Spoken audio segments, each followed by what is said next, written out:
તમને વંદન કરવું પડે, તમને અભિનંદન આપવા પડે।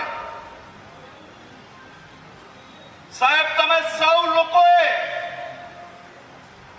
ભારી ગરમી હોય કે રાજ્યમાં અતિવૃષ્ટિ હોય, કોરોના કાળ હોય કે ગમે તે શહેર કે ખૂણામાં પૂર આવ્યું હોય, મારા આજ ભારતીય જનતા પાર્ટીના પ્રત્યેક કાર્યકર્તાઓ એના પરિવારની ચિંતા નથી કરતા, તે પહેલા એના બૂથમાં રહેતા પ્રત્યેક નાગરિકોને પડતી દુવિધામાં સુવિધાઓ ઊભી કરવા માટે તમે સૌ લોકો રાત દિવસ એક કરી છે। તો આખા રાજ્યની અંદર 15 મહાનગરપાલિકામાંથી 15 ની અંદર એ ભારતીય જનતા પાર્ટીનો ભવ્યથી ભવ્ય વિજય થયો છે। 100% વિજય આ મહાનગરપાલિકામાં થયો છે।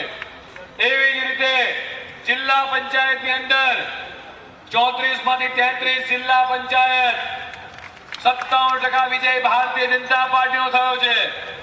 એવી જ રીતે આખા રાજ્યની નગરપાલિકાઓમાં 84 નગરપાલિકામાંથી 76 નગરપાલિકામાં એ ભવ્યથી ભવ્ય વિજય ભારતીય જનતા પાર્ટીનો થયો છે।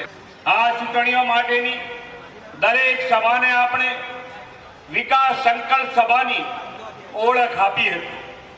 હું અને મારા સાથી નાયબ મુખ્યમંત્રી શ્રી હર્ષભાઈ સંઘવી અને મંત્રીમંડળની મારી આખી ટીમ સ્થાનિક સ્વરાજ્યની સંસ્થાઓની આ ચૂંટણીઓમાં રોડ શો, જનસંવાદ અને વિકાસ સંકલ્પ સભામાં રાજ્યના જિલ્લા, તાલુકા અને નગરો મહાનગરોમાં પ્રચાર માટે સતત જતા રહેતા।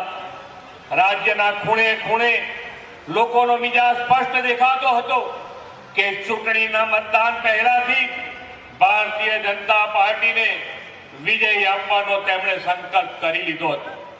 સમગ્ર ગુજરાતે અમારા પર જે અપાર વિશ્વાસ અને ભરોસો દર્શાવ્યો છે તેને અમે સૌ નમ્રતાપૂર્વક માથે ચડાવીએ છીએ।